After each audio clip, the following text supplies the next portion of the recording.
Héros attachant de Venise n'est pas en Italie diffusé sur France 2 ce dimanche 8 octobre 2023, Benoît Poelvoorde est un acteur qui se livre sans phare en interview. Il a notamment dévoilé ses failles et ses addictions à l'alcool et à la cigarette.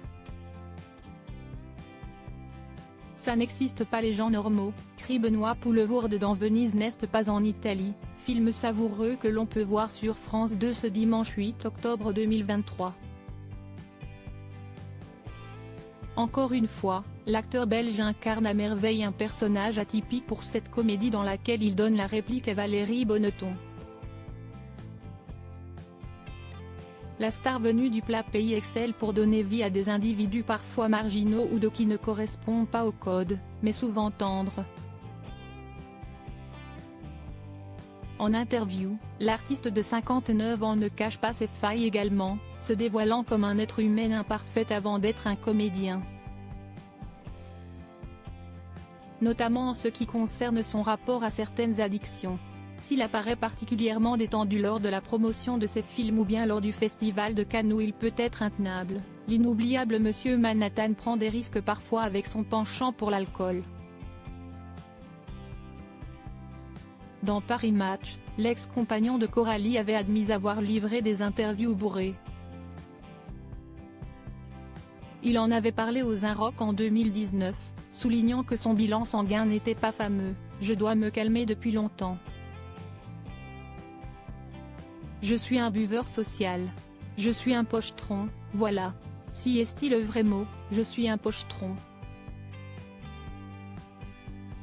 Une attitude que celui qui n'a pas d'enfant a du mal à contenir. On résout bien des problèmes avec l'alcool. On en crée d'autres, certes.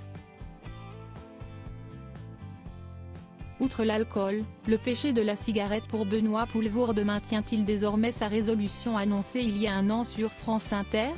À l'époque, il avait déclaré « Je décide de me dire, comme tout le monde je crois, qu'à partir de 2022 j'arrête de boire. J'arrête de boire toute forme d'alcool. Pas parce que je bois beaucoup, mais parce que j'ai tendance à boire de manière quotidienne. Eh bien, j'ai retardé d'une semaine. Vous voyez, si est terrible. Sans parler de la cigarette qu'il fumait trop, jusqu'à ce qu'une pneumonie l'oblige à ralentir, j'ai dû arrêter de fumer pour préserver mes poumons mais comme un con j'ai repris et je regrette. Je fume trop. Bon, à partir du moment où on fume toujours trop. Et en même temps dans ce genre d'exercice de promo, fumer si est une vraie bénédiction. La cigarette chez moi si est œuvre de récompense.